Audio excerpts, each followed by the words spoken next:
자, 이제 여러분 전기소설에 대해서 공부를 하셔야 되겠는데요. 전기소설에 대해서는 지난번에 잠깐 이제 특히 이제 고문과의 관계를 통해 가지고 말씀을 드린 바가 있습니다. 야, 이 내용 그때 강의를 들었던 내용 그대로인데요. 여기에 대해서 조금 이제 알아두실 필요가 있고, 그래서 이제 복습 차원에서 이제 제가 지금 들고 왔거든요. 이 전기소설이란 일단 지계소설에서 좀 더 발전된 형태이고요. 그죠? 중당 시대부터 성행하기 시작했습니다.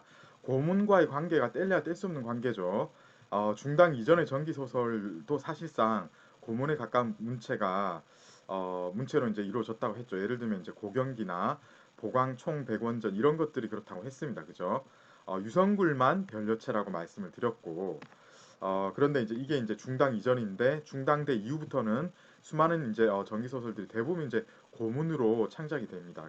그리고 이제 여러분들한테 제가 말씀을 드렸던 게 특히 이 시대 이후부터는 전기 소설 작가 중에 상당수가 고문가를 겸했습니다. 고문 작가를 따라서 이제 전기 소설이란 것이 고문과 서로 이제 서로 영향을 미치면서 발전하는 그런 형태의 뗄래야 뗄 수 없는 관계였다. 이런 말씀을 드렸고요. 이게 이제 복습을 한번 봤는데 여러분들 그 예전 기억이 새로 이제는 이제 좀 전기에 대해서 옛날에 우리가 여기서 이런 맥락에서 배웠지 이제 기억나시죠? 그 전기입니다.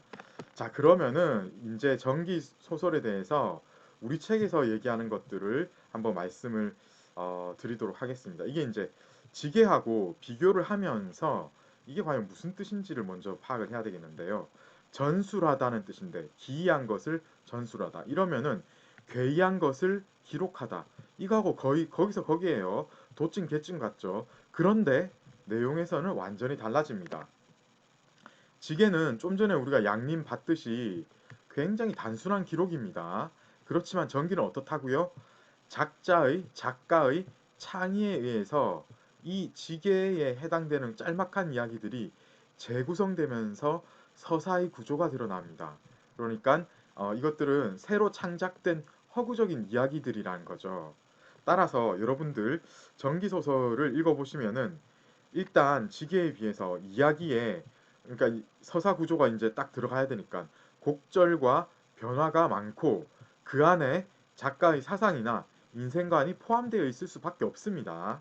이게 이제 전기소설의 특징이죠. 그러니까 지게 같은 경우만 해도 그냥 단순한 기록처럼 보여집니다. 예.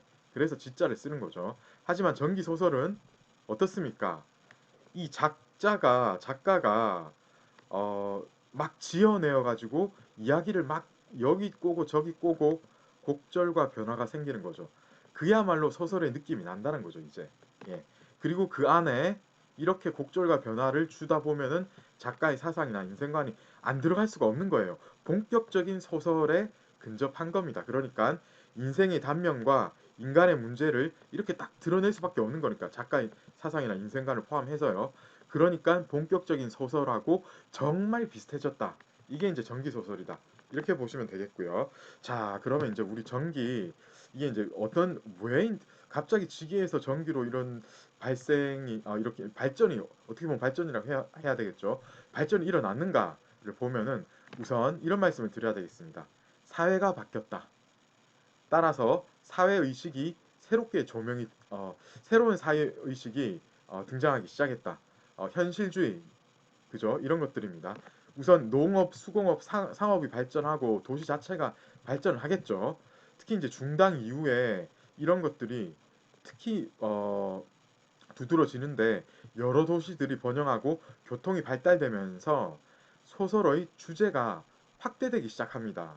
그쵸? 그리고 교통이 발달되니까 이제 이야기가 여러 도시들을 순식간에 휩쓸고 지나갑니다. 새롭고 풍부한 소재가 덧붙여져 가지고 여기에 저기를 보태고 한 달 전에 들었던 거에 지금 내가 방금 생각난 거를 보태고 이런 식으로 새롭고 풍부한 소재가 계속 가공이 되어 가면서 마침내 이제 전기라는 그런 소설 장르가 탄생하게 되는 건데요. 우선 여러분 이 배경 중에서도 특히 이제 조금 전에 뭉뚱그려서 사회의 어떤 그 변화를 말씀을 드렸는데 보시자면요. 사회가 발전하면서 문학 장르가 굉장히 이제 세분화되지 않습니까? 그리고 사회 제도 자체가 예전하고는 달라지는 바가 있습니다. 그리고 종교도 예전에 비해서는 뭔가 그 민감하고 결탁하는 그런 그 양상이 굉장히 이제 심화되게 마련인데요. 이런 예, 문학 장르 자체, 사회 제도, 그리고 종교 이런 영향을 다 받아서 전기가 이제 발전할 수밖에 없었는데 우선 다른 문학 장르 중에서 고문 운동의 영향을 많이 받았습니다. 이거는 좀 전에도 이제 복습하면서 말씀을 드렸는데 중당대 이후부터 수많은 전기 소설이 지어졌는데 이게 전부 고문으로 써졌거든요. 그리고 다시 한번 말씀드리지만 이 작가 중에 상당수가 고문가이기도 했습니다. 그래서 전기소설하고 고문이 서로 이제 영향을 주고받는 관계라고 말씀을 드렸죠. 따라서 이제 고문운동, 이 산문 이쪽이 전기한테 굉장히 큰 영향을 줬고요.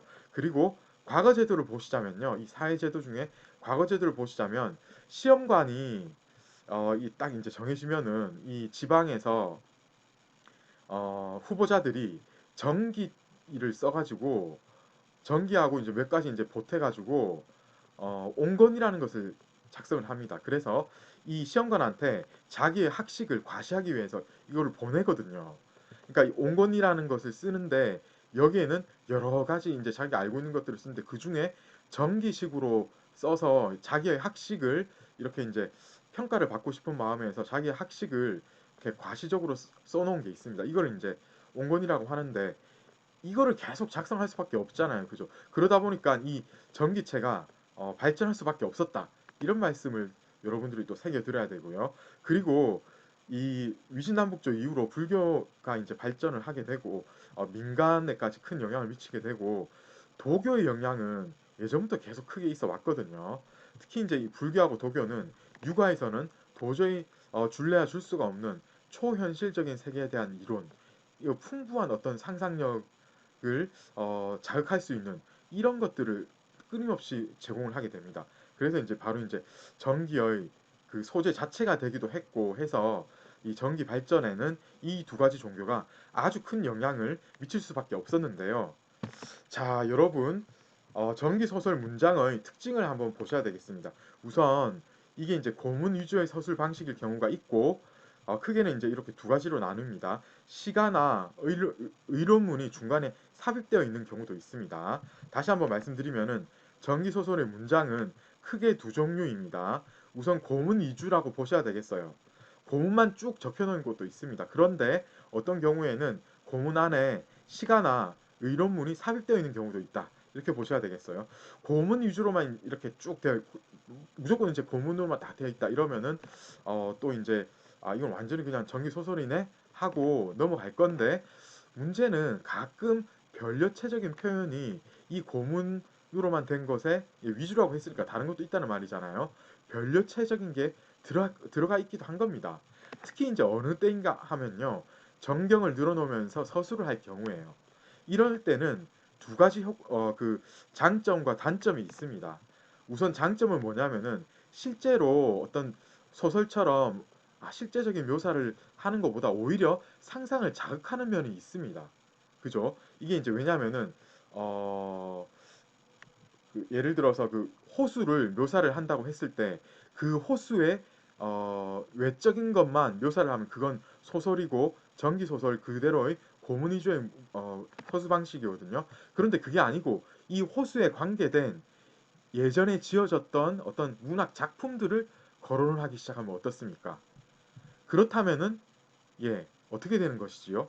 변려체를 써가지고 이 호수에 대해서 자기가 이제 알고 있었던 어떤 지식 같은 것들을 예, 좀 간접적으로 드러내면서 구사를 하게 되면은 끊임없이 이 호수에 대한 실제적인 그런 모습보다도 훨씬 더 그 호수에 대해서 상상을 자극하게 되는 그런 효과가 있다는 겁니다.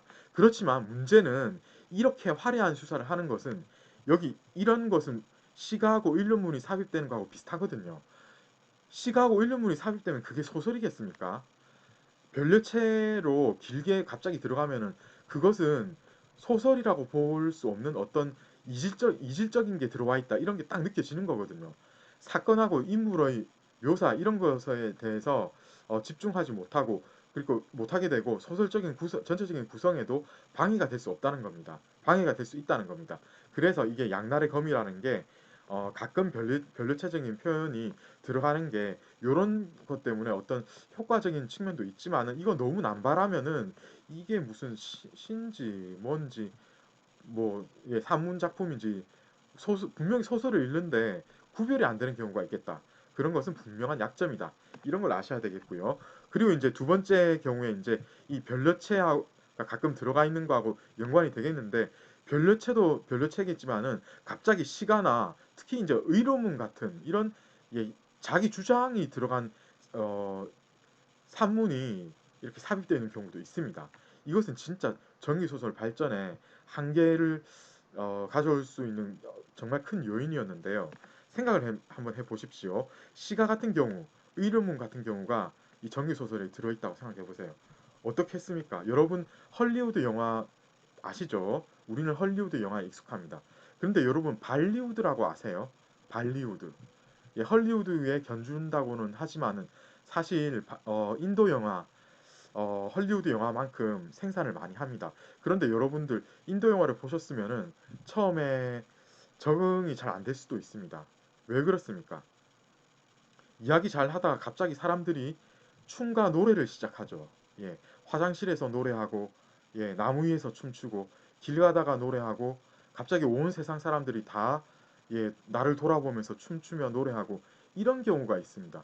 여러분, 그거 처음 보셨으면은 정말 충격과 공포의 시간이 아니었을까 싶은데요. 몰입이 잘 되겠습니까, 여러분?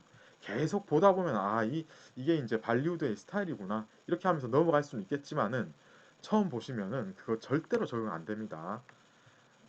이야기 자체에 방해가 된다는 거예요. 바로 시가 의론문이 삽입되어 있으면은 그럴 수밖에 없다는 겁니다.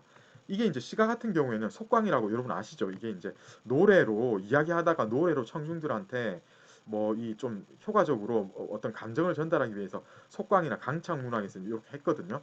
이런 흔적이 남아 있는 게 아닌가 우리는 이제 추측을 우리 교재에서도 하고 있고 거의 맞는 것 같습니다. 저는 거의 이게 99% 맞다고 생각을 합니다. 그런데 발리우드 영화에서 보듯이 이런 것들은 분명히 소설의 이야기 서술을 불분명하게 하는 그런 방해 요소다. 이런 거 꼭 알아두셔야 돼요. 그 다음에 의론문도 마찬가지입니다.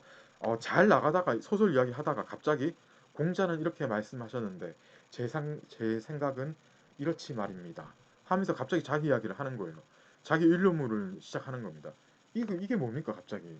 이상한 거죠. 이건 왜 이런 거냐면은 좀 전에 말씀드렸다시피 전기문 자체가 온건하고 이제 같이 이제 발전하는 경향이 있었거든요.